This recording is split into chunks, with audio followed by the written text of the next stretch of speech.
ಅಧ್ಯಾಯ 2 ನಿರ್ವಹಣೆಯ ತತ್ವಗಳು. ಅಧ್ಯಾಯ 2 ನಿರ್ವಹಣೆಯ ತತ್ವಗಳು. Principles of management. ನಿರ್ವಹಣೆ ಅಂದರೆ ಏನು? ನಿರ್ವಹಣೆ ಅಂದರೆ ಒಬ್ಬ ವ್ಯಕ್ತಿ ಒಂದು ಗುರಿ ಅಥವಾ ಉದ್ದೇಶವನ್ನು ಹೊಂದಿರ್ತಾನೆ. ಆ ಗುರಿ ಅಥವಾ ಉದ್ದೇಶವನ್ನು ತನ್ನೊಬ್ಬನ ಕೈಯಲ್ಲಿ ಈಡೇರಿಸಲು ಸಾಧ್ಯವಾಗದೇ ಇದ್ದಾಗ ಆತ ಹಲವಾರು ವ್ಯಕ್ತಿಗಳ ಸಹಾಯ ಮತ್ತು ಸಹಕಾರವನ್ನು ಪಡೆದುಕೊಂಡು ತನ್ನ ಗುರಿಯನ್ನು ಮುಟ್ಲಿಕ್ಕೆ ಪ್ರಯತ್ನ ಮಾಡ್ತಾನೆ. ಅಂದರೆ ಇಲ್ಲಿ ಏನಂದರೆ, ಒಬ್ಬ ವ್ಯಕ್ತಿ ತನ್ನ ಗುರಿಯನ್ನು ಈಡೇರಿಸಲಿಕ್ಕೆ ಹಲವಾರು ವ್ಯಕ್ತಿಗಳ ಪರಿಶ್ರಮವನ್ನು ಪಡಿತಾನೆ. ಅಂದರೆ ಇಲ್ಲಿ ಹಲವಾರು ವ್ಯಕ್ತಿಗಳಿಂದ ಇತರ ವ್ಯಕ್ತಿಗಳಿಂದ ಕೆಲಸವನ್ನು ಪಡೆಯುವ ಒಂದು ಕಲೆಗೆ ನಿರ್ವಹಣೆ ಎಂದು ಕರೆಯುತ್ತೇವೆ. ಅಂದರೆ ಈ ಅಧ್ಯಾಯದಲ್ಲಿ ನಾವು ನಿರ್ವಹಣೆಯ ತತ್ವಗಳು ಅಂದರೆ ಇತರರಿಂದ ಕೆಲಸವನ್ನು ಪಡೆಯುವ ಈ ಕಲೆಯನ್ನ ಅಥವಾ ಈ ನಿರ್ವಹಣೆಯನ್ನ ನಾವು ಇನ್ನು ಯಶಸ್ವಿ ನಿರ್ವಹಣೆಯನ್ನ ಯಾವ ರೀತಿ ಮಾಡಬಹುದು ಅಂತಕ್ಕಂಥದ್ದನ್ನ ತಿಳಿಸುವಂಥದ್ದೇ ಈ ನಿರ್ವಹಣೆಯ ತತ್ವಗಳು. ಅಂದರೆ ಈ ಒಂದು ಅಧ್ಯಾಯದಲ್ಲಿ ನಾವು ನಿರ್ವಹಣೆಯ ತತ್ವಗಳ ಕುರಿತು ತಿಳಿದುಕೊಳ್ತೇವೆ. ಫ್ರೆಡರಿಕ್ ವಿನ್ಸ್ಲೋ ಟೇಲರ್ ಅವರ ಕೊಡುಗೆಗಳ ಕುರಿತು ಮತ್ತು ಹೆನ್ರಿ ಫಯೋಲ್ ಅವರ ಕೊಡುಗೆಗಳ ಕುರಿತು ಈ ಒಂದು ಅಧ್ಯಾಯದಲ್ಲಿ ತಿಳಿದುಕೊಳ್ಳುತ್ತೇವೆ. FW ಟೇಲರ್ ಅವರು ಅಮೆರಿಕದವರಾಗಿದ್ದು ಇವರು ಮೆಕ್ಯಾನಿಕಲ್ ಇಂಜಿನಿಯರ್ ಆಗಿದ್ದರು. ಇವರು ವೈಜ್ಞಾನಿಕ ನಿರ್ವಹಣೆಯ ಪರಿಕಲ್ಪನೆಯನ್ನ ನೀಡಿದರು. ಹಾಗಾಗಿ ಇವರನ್ನ ವೈಜ್ಞಾನಿಕ ನಿರ್ವಹಣೆಯ ಪಿತಾಮಹ ಎಂದು ಕರೆಯುತ್ತಾರೆ. ಹೆನ್ರಿ ಫಯೋಲ್ ರವರು ಫ್ರಾನ್ಸ್ ದೇಶದವರಾಗಿದ್ದು ಅವರು ಮೈನಿಂಗ್ ಇಂಜಿನಿಯರ್ ಆಗಿದ್ದರು. ಇವರು ಆಡಳಿತಾತ್ಮಕ ತತ್ವಗಳಿಗೆ ಮಹತ್ವವನ್ನು ನೀಡಿದರು ಮತ್ತು ಇವರು ಸಾಂಪ್ರದಾಯಿಕ ನಿರ್ವಹಣೆಗೆ ಅಭಿವೃದ್ಧಿಗೆ ಇವರು ಮಹತ್ವವನ್ನು ನೀಡಿದರು. ಹಾಗಾಗಿ ಇವರನ್ನ ಸಾಮಾನ್ಯ ನಿರ್ವಹಣೆಯ ಪಿತಾಮಹ ಎಂದು ಕರೆಯುತ್ತಾರೆ. ನಿರ್ವಹಣೆ ತತ್ವಗಳ ಪರಿಕಲ್ಪನೆ ಅಥವಾ ಅರ್ಥ. ನಿರ್ವಹಣೆಯ ತತ್ವಗಳ ಪರಿಕಲ್ಪನೆ ಅಥವಾ ಅರ್ಥ. ನಿರ್ವಹಣೆಯ ತತ್ವಗಳು ಸಾಮಾನ್ಯ ಮಾರ್ಗಸೂಚಿಗಳಾಗಿದ್ದು ಅವುಗಳನ್ನು ಕೆಲಸ ಮಾಡುವ ಸ್ಥಳಗಳಲ್ಲಿ ಮತ್ತು ನಿರ್ದಿಷ್ಟ ಸನ್ನಿವೇಶಗಳಲ್ಲಿ ಬಳಸಬಹುದು ಮತ್ತು ವ್ಯವಸ್ಥಾಪಕರಿಗೆ ತೀರ್ಮಾನವನ್ನು ತೆಗೆದುಕೊಳ್ಳಲು ಮತ್ತು ತೆಗೆದುಕೊಂಡ ತೀರ್ಮಾನಗಳನ್ನು ಜಾರಿಗೊಳಿಸಲು ಸಹಾಯ ಮಾಡುತ್ತವೆ. ಇಲ್ಲಿ ನಿರ್ವಹಣೆಯ ತತ್ವಗಳು ಮಾರ್ಗಸೂಚಿಗಳಾಗಿದ್ದು ಅಂದರೆ ನಿರ್ವಹಣೆಯ ತತ್ವಗಳು ವ್ಯವಸ್ಥಾಪಕರಿಗೆ ನಿರ್ವಹಣೆ ಮಾಡುವಾಗ ಮಾರ್ಗದರ್ಶನ ಮಾಡುವಂತಹ ಕೆಲಸ ಮಾಡ್ತವೆ. ಅಂದರೆ ಯಾವ ರೀತಿಯಾಗಿ ಒಂದು ನಿರ್ವಹಣೆಯನ್ನು ಮಾಡಬೇಕು, ಯಾವ ರೀತಿಯಾಗಿ ಯಶಸ್ವಿ ನಿರ್ವಹಣೆಯನ್ನು ಕೈಗೊಳ್ಳಬೇಕು ಅನ್ನೋದನ್ನ ಒಂದು ಮಾರ್ಗದರ್ಶನ ನೀಡುವಂತಹ ಕೆಲಸ ಮಾಡುತ್ತೆ. ಮತ್ತು ಕೆಲಸ ಮಾಡತಕ್ಕಂಥ ಸಂದರ್ಭದಲ್ಲಿ ಮತ್ತು ವಿಶೇಷ ಒಂದು ಸನ್ನಿವೇಶಗಳಲ್ಲಿ ಯಾವ ರೀತಿಯಾಗಿ ನಿರ್ಧಾರಗಳನ್ನು ಕೈಗೊಳ್ಳಬೇಕು, ತೆಗೆದುಕೊಂಡಂತಹ ನಿರ್ಧಾರಗಳನ್ನು ಯಾವ ರೀತಿಯಾಗಿ ಜಾರಿಗೊಳಿಸಬೇಕು, ಇದೆಲ್ಲವನ್ನ ತಿಳಿಸಿಕೊಡುವಂಥದ್ದು ನಿರ್ವಹಣೆಯ ತತ್ವಗಳಾಗಿವೆ. ನಿರ್ವಹಣೆ ತತ್ವಗಳ ಸ್ವರೂಪ. ನಿರ್ವಹಣೆಯ ತತ್ವಗಳ ಸ್ವರೂಪಗಳಲ್ಲಿ ಮೊದಲೇದು ಸಾರ್ವತ್ರಿಕ ಅನ್ವಯಿಕತೆ, ಯೂನಿವರ್ಸಲಿ ಅಪ್ಲಿಕೇಬಲ್ ಅಂತ. ಸಾರ್ವತ್ರಿಕ ಅನ್ವಯಿಕತೆ ಅಂದರೆ ಎಲ್ಲ ಕಡೆ ಅನ್ವಯವಾಗುತ್ತದೆ. ಈ ತತ್ವಗಳು ಎಲ್ಲ ಕಡೆ ಅನ್ವಯವಾಗ್ತವೆ ಅಂದರೆ ಎಲ್ಲರಿಗೂ ಅನ್ವಯವಾಗುತ್ತವೆ. ಎಲ್ಲರಿಗೂ ಅಂದರೆ ಇಲ್ಲಿ ಯಾರಂದರೆ ವ್ಯವಹಾರ ಸಂಸ್ಥೆಗಳು, ವ್ಯವಹಾರೇತರ ಸಂಸ್ಥೆಗಳಾಗಿರಬಹುದು, ಚಿಕ್ಕ ಸಂಸ್ಥೆ ಆಗಿರಬಹುದು ಅಥವಾ ದೊಡ್ಡ ಸಂಸ್ಥೆ ಆಗಿರಬಹುದು, ಖಾಸಗಿ ವಲಯ ಆಗಿರಬಹುದು ಅಥವಾ ಸಾರ್ವಜನಿಕ ವಲಯ ಆಗಿರಬಹುದು, ಸರ್ಕಾರಿ ಕಚೇರಿಗಳಲ್ಲಿ, ಉತ್ಪಾದನಾ ಸಂಸ್ಥೆಗಳಲ್ಲಿ ಮತ್ತು ಸೇವಾ ಕ್ಷೇತ್ರಗಳಲ್ಲಿ, ಈ ರೀತಿ ಎಲ್ಲ ಕಡೆಯೂ ಸಹ ಈ ನಿರ್ವಹಣೆಯ ತತ್ವಗಳು ಅನ್ವಯವಾಗ್ತವೆ. ಈ ಒಂದು ನಿರ್ವಹಣೆಯ ತತ್ವಗಳು ಕೇವಲ ವ್ಯವಹಾರಕ್ಕೆ ಮಾತ್ರ ಸೀಮಿತವಲ್ಲ, ವ್ಯವಹಾರೇತರ ಕ್ಷೇತ್ರಗಳಲ್ಲಿ ಸಹ ನಾವು ಈ ಒಂದು ನಿರ್ವಹಣೆಯ ತತ್ವಗಳನ್ನು ಬಳಸಬಹುದು. ಅಂದರೆ ಇಲ್ಲಿ ಧಾರ್ಮಿಕ ಕ್ಷೇತ್ರಗಳು, ಗುಡಿ ಗುಂಡಾರಗಳಲ್ಲಿ ಸಹ ಈ ನಿರ್ವಹಣೆಯ ಅವಶ್ಯಕತೆ ಇರುತ್ತೆ. ಈ ನಿರ್ವಹಣೆಯ ತತ್ವಗಳು ಕೇವಲ ದೊಡ್ಡ ಸಂಸ್ಥೆಗಳಿಗೆ ಮಾತ್ರವಲ್ಲ, ಒಂದು ಚಿಕ್ಕ ಸಂಸ್ಥೆಯಲ್ಲೂ ಸಹ ನಿರ್ವಹಣೆಯ ಅವಶ್ಯಕತೆ ಇರುತ್ತೆ. ಸರ್ಕಾರಿ ವಲಯ ಆಗಿರ್ಬೋದು, ಖಾಸಗಿ ವಲಯ ಆಗಿರ್ಬೋದು, ಎಲ್ಲ ಕಡೆ ನಿರ್ವಹಣೆಯ ಅವಶ್ಯಕತೆ ಇರುತ್ತೆ. ಮತ್ತು ಭಾರತ ದೇಶ ಅಲ್ಲ, ಅಮೇರಿಕ, ಜಪಾನ್, ಆಸ್ಟ್ರೇಲಿಯಾ, ಯಾವುದೇ ದೇಶ ಅಥವಾ ಜಗತ್ತಿನ ಯಾವುದೇ ರಾಷ್ಟ್ರದಲ್ಲಾದರೂ ಸಹ ಈ ನಿರ್ವಹಣೆಯ ತತ್ವಗಳನ್ನು ಸಮಾನವಾಗಿ ಆಚರಣೆಗೆ ತರಬಹುದು ಅಥವಾ ಸಮಾನವಾಗಿ ನಾವು ಬಳಕೆಯನ್ನ ಮಾಡಬಹುದು. ಸ್ವರೂಪಗಳಲ್ಲಿ ಎರಡನೇದ್ದು ಸಾಮಾನ್ಯ ಮಾರ್ಗಸೂಚಿಗಳು. ಅಂದರೆ ಈ ನಿರ್ವಹಣೆಯ ತತ್ವಗಳು ಸಾಮಾನ್ಯ ಮಾರ್ಗಸೂಚಿಗಳಾಗಿ ಕೆಲಸವನ್ನು ಮಾಡ್ತವೆ. ಇಲ್ಲಿ ಮಾರ್ಗಸೂಚಿ ಅಂದರೆ ನಾವು ನಿರ್ವಹಣೆ ಮಾಡಬೇಕಾದ್ರೆ ಯಾವ ರೀತಿಯಾಗಿ ಕಾರ್ಯವನ್ನು ನಿರ್ವಹಿಸಬೇಕು ಎನ್ನುವಂತಹ ಒಂದು ಮಾರ್ಗದರ್ಶನ ತೋರಿಸುವಂತಹ ಕೆಲಸವನ್ನು ಮಾಡುತ್ತದೆ. ಈ ನಿರ್ವಹಣೆಯ ತತ್ವಗಳು ನಮಗೆ ಯಾವ ರೀತಿ ಕೆಲಸ ಮಾಡಬೇಕು ಅನ್ನೋದನ್ನು ಒಂದು ಮಾರ್ಗವನ್ನು ತೋರಿಸ್ತವೆ. ಆದರೆ ನಮ್ಮ ವ್ಯವಹಾರದಲ್ಲಿ ಅಥವಾ ನಮ್ಮ ನಿರ್ವಹಣೆಯಲ್ಲಿ ಎದುರಾಗುವ ಎಲ್ಲ ಸಮಸ್ಯೆಗಳಿಗೆ ಒಂದು ಸಿದ್ಧಪಡಿಸಿದ ಉತ್ತರವನ್ನು ನಾವು ಪಡೀಲಿಕ್ಕೆ ಸಾಧ್ಯವಿಲ್ಲ. ಆದರೆ ಕೆಲವು ಸನ್ನಿವೇಶಗಳಲ್ಲಿ, ಕೆಲವು ನಿರ್ದಿಷ್ಟ ಸನ್ನಿವೇಶಗಳಲ್ಲಿ, ಸಂದರ್ಭಗಳಲ್ಲಿ ಎದುರಾಗುವಂತಹ ಸಮಸ್ಯೆಗಳನ್ನು ನಾವು ಬಗೆಹರಿಸಿಕೊಳ್ಳಲಿಕ್ಕೆ ಈ ನಿರ್ವಹಣೆಯ ತತ್ವಗಳು ನಮಗೆ ಸಹಾಯವನ್ನು ಮಾಡ್ತವೆ. ಮೂರನೇದು ಆಚರಣೆ ಮತ್ತು ಪ್ರಾಯೋಗಿಕತೆಗಳಿಂದ ರೂಪುಗೊಂಡಿವೆ.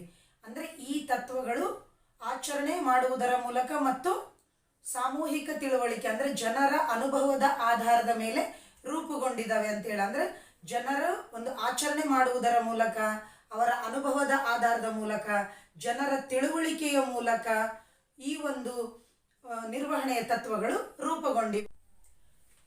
ಇಲ್ಲಿ ಉದಾಹರಣೆ ಅಂದರೆ ಗಾದೆ ಮಾತುಗಳನ್ನು. ಈ ಗಾದೆ ಮಾತುಗಳು, ಹಲವಾರು ಗಾದೆ ಮಾತುಗಳನ್ನು ನಾವು ಜನಸಾಮಾನ್ಯರೆಲ್ಲರೂ ಬಳಸ್ತೀವಿ. ಹಾಸಿಗೆ ಇದ್ದಷ್ಟು ಕಾಲು ಚಾಚು, ಅಡಿಕೆಗೆ ಹೋದ ಮಾನ ಆನೆ ಕೊಟ್ಟರು ಬಾರದು. ಹಲವಾರು ಗಾದೆ ಮಾತುಗಳನ್ನು ನಾವು ದಿನನಿತ್ಯದ ಜೀವನದಲ್ಲಿ ಬಳಸ್ತೇವೆ. ಆದರೆ ಅದನ್ನು ಇದೇ ವ್ಯಕ್ತಿ ಈ ಮಾತನ್ನು ಹೇಳಿದಾನೆ ಅಂತ ನಾವು ಹೇಳಕ್ಕೆ ಬರೋದಿಲ್ಲ. ಇದು ಜನರ ಅನುಭವದ ಆಧಾರದ ಮೇಲೆ, ಜನರ ಆಚರಣೆ ಮತ್ತು ಅನುಭವದ ಆಧಾರದ ಮೇಲೆ ಇವು ರೂಪುಗೊಂಡಿವೆ.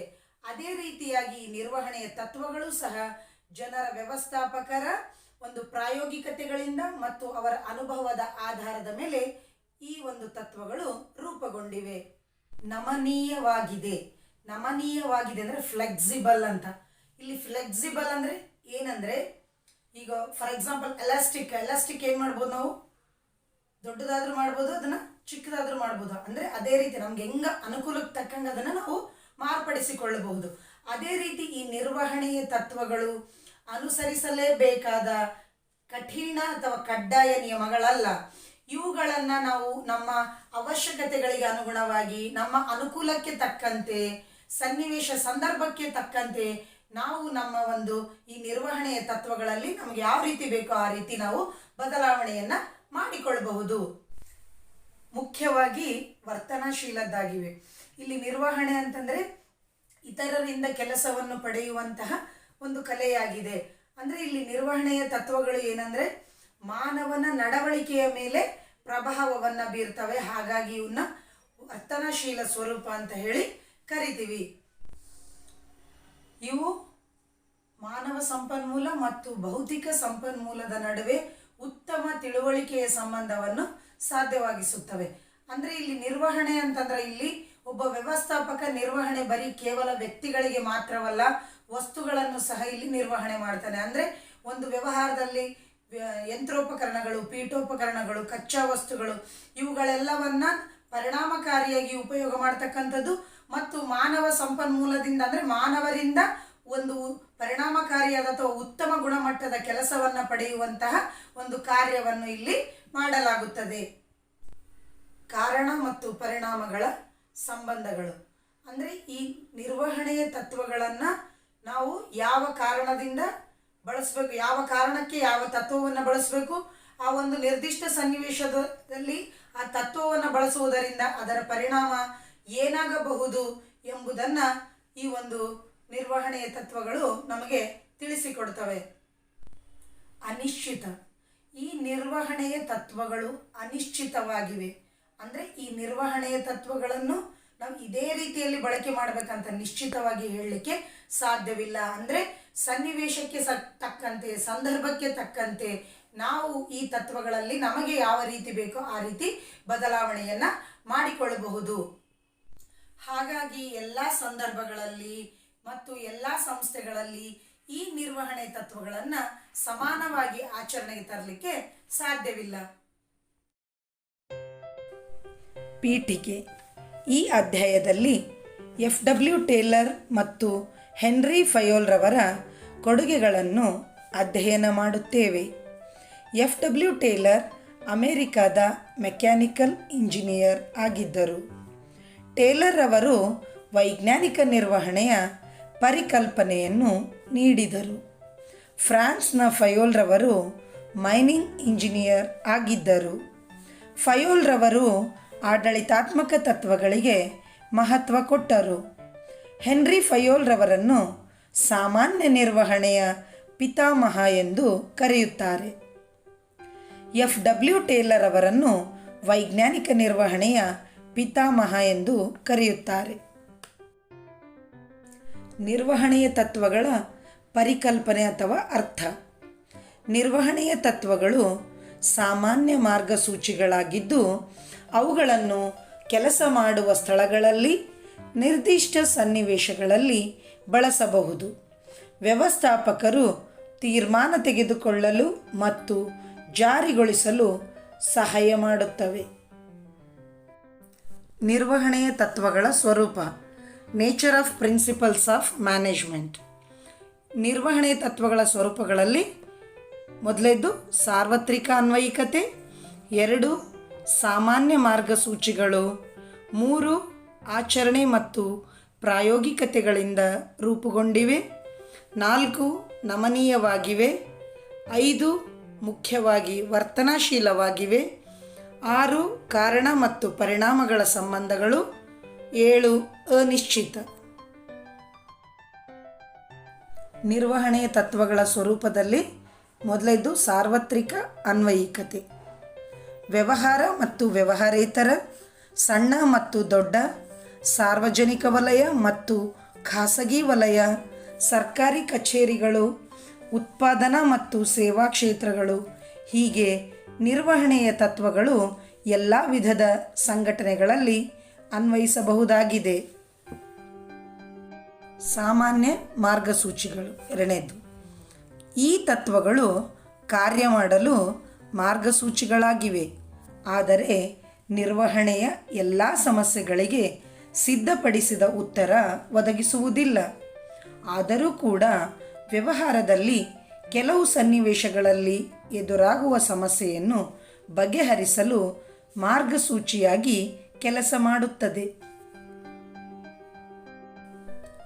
ಆಚರಣೆ ಮತ್ತು ಪ್ರಾಯೋಗಿಕತೆಗಳಿಂದ ರೂಪುಗೊಂಡಿವೆ. 3rd ಪಾಯಿಂಟ್, ನಿರ್ವಹಣೆಯ ತತ್ವಗಳು ವ್ಯವಸ್ಥಾಪಕರ ಅನುಭವದ ಆಧಾರದ ಮೇಲೆ ಮತ್ತು ಸಾಮೂಹಿಕ ತಿಳುವಳಿಕೆಯಿಂದ ಹಾಗೂ ಪ್ರಾಯೋಗಿಕತೆಗಳಿಂದ ರೂಪುಗೊಂಡಿವೆ. ನಮನೀಯವಾಗಿದೆ. ಫ್ಲೆಕ್ಸಿಬಲ್. ನಿರ್ವಹಣೆಯ ತತ್ವಗಳು ಅನುಸರಿಸಲೇಬೇಕಾದ ಕಠಿಣವಾದ ಕಡ್ಡಾಯ ನಿಯಮಗಳಲ್ಲ, ಅವು ನಮನೀಯವಾಗಿವೆ. ಅಂದರೆ ಸನ್ನಿವೇಶಕ್ಕೆ ತಕ್ಕಂತೆ ವ್ಯವಸ್ಥಾಪಕರು ಅವುಗಳನ್ನು ಮಾರ್ಪಡಿಸಬಹುದಾಗಿದೆ. 5th ಪಾಯಿಂಟ್, ಮುಖ್ಯವಾಗಿ ವರ್ತನಾಶೀಲವಾಗಿವೆ. ನಿರ್ವಹಣಾ ತತ್ವಗಳು ಮಾನವನ ನಡವಳಿಕೆಯ ಮೇಲೆ ಪ್ರಭಾವ ಬೀರುವ ಉದ್ದೇಶವನ್ನು ಹೊಂದಿವೆ. ಆದ್ದರಿಂದ ನಿರ್ವಹಣೆಯ ತತ್ವಗಳು ವರ್ತನಾಶೀಲ ಸ್ವರೂಪದ್ದಾಗಿವೆ. ಮಾನವ ಸಂಪನ್ಮೂಲ ಮತ್ತು ಭೌತಿಕ ಸಂಪನ್ಮೂಲಗಳ ನಡುವೆ ಉತ್ತಮ ತಿಳುವಳಿಕೆಯ ಸಂಬಂಧವನ್ನು ಸಾಧ್ಯವಾಗಿಸುತ್ತದೆ. ಕಾರಣ ಮತ್ತು ಪರಿಣಾಮಗಳ ಸಂಬಂಧಗಳು. ನಿರ್ವಹಣಾ ತತ್ವಗಳು ಕಾರಣ ಮತ್ತು ಪರಿಣಾಮಗಳ ಸಂಬಂಧವನ್ನು ತಿಳಿಸುತ್ತವೆ.